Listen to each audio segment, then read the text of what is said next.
സ്നേഹികളെ, ഭവാനീയമായ എന്ന super hit നാടകത്തിന് ശേഷം പ്രച്ഛന്നൻ പ്രകാശൻ തട്ടിക്കുട്ടി തട്ടക്കേറ്റുന്ന അടുത്ത നാടകം ഹെൽത്ത് ഇൻസ്പെക്ടർ. മലയാള സിനിമയെ ഒരു കാലത്ത് പിടിച്ചു കുലുക്കിയ നായിക.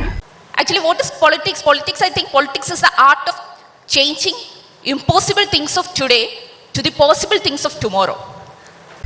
ഒരു നീണ്ട ഇടവേളയ്ക്ക് ശേഷം വീണ്ടും കുലുക്കാൻ കടന്നു വരികയാണ്. Neatness and dressing have a very problematic and very difficult relationship.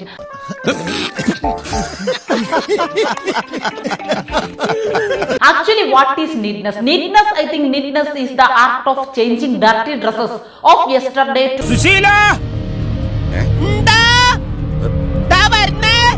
എല്ലാരും വിളിച്ചു the beautiful dresses of today. So here must come a changing room. ഇതിനാണ് അവനവൻ പാരാന്ന് പറയുന്നത്.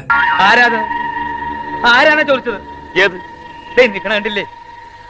അത് വാഴയാമത്താച്ചേട്ടാ. വാഴയാണെങ്കിൽ എന്താ? വാ തുറന്ന് പറഞ്ഞൂടെ? പ്രിയപ്പെട്ട പോലീസുകാരാ, നിങ്ങളുടെ മക്കൾക്ക് വേണ്ടി കൂടിയാണ് ഞങ്ങൾ ഈ സമരം നടത്തുന്നത്. ശുഭദിനം. നീ എന്തിനാ അയാളോട് ദേഷ്യപ്പെട്ടേ? ഞാൻ ആരോടെങ്കിലും കുറച്ച് ഗുണ്ടായിസം കാണിച്ചു ഒന്ന് റിലാക്സ് ചെയ്തോട്ടെ പറഞ്ഞുള്ള. എല്ലാവരുടെയും മക്കൾക്ക് നല്ലത് വരാനാണ് നാട്ടുകാരെ ഡിഫി മക്കൾ ഈ പാടെല്ലാം പെടുന്നത്. ഡയലോഗിന് കൈയടിച്ചു കൊടുത്തും അനീതിയെ ന്യായീകരിച്ച് തള്ളിയും കേരളം മൊത്തം കട്ട് വിഴുങ്ങി. സ്വന്തക്കാർക്കെല്ലാം ജോലി കൊടുത്ത് ക്ഷീണിച്ചു. ചന്തമില്ലാത്ത ചിന്താധാര.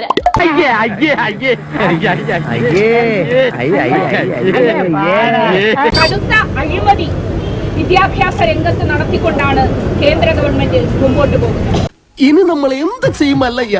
നീറ്റ് കേന്ദ്രത്തിൽ പോയി നീറ്റ് ആക്കുന്നതിന് മുന്നേ ഇവിടുത്തെ +1 പിള്ളേരുടെ വിദ്യാഭ്യാസ ഭാവിയെ കുറിച്ച് 2 വാക്ക് പറ ചേച്ചി. അദ്ദേഹത്തെ പറ്റി പറയുമ്പോൾ നീറ്റ് പരീക്ഷ എന്ന് പറയുന്നത് രാജ്യത്തെ എത്രയധികം വരുന്ന വിദ്യാർത്ഥികളുടെ സ്വപ്നമാണ്. അതൊക്കെ നാട്ടുകാർക്ക് അറിയാവുന്ന കാര്യമല്ല അല്ലേ? അത്തരം വലിയ സ്വപ്നങ്ങൾ പുസ്തകം തുറക്കാതെ പൂവണിയണമെങ്കിൽ, പരീക്ഷ കൂടി എഴുതാതെ 1ാം റാങ്ക് നേടണമെങ്കിൽ വരൂ, ഞങ്ങളുടെ പ്രസ്ഥാനത്തിലേക്ക് വരൂ. എല്ലാരും വരുവിൻ, ആസ്വദിപ്പിൻ. മന്ത്രിയാകണോ, മേയറാകണോ, എന്ത് സ്വപ്നവും പൂവണിക്കും. വരൂ, തള്ളൂ, പൊതിച്ചോറ് കഴിക്കൂ.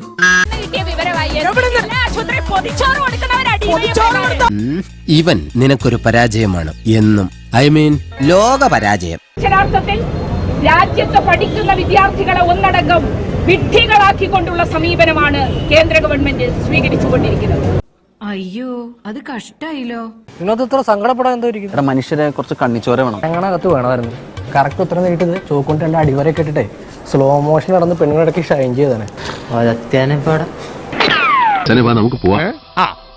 അങ്ങനെ ഒന്നും ഞാനും ആലോചിക്കാതിരുന്നില്ല. അപ്പൊ എല്ലാം പറഞ്ഞ പോലെ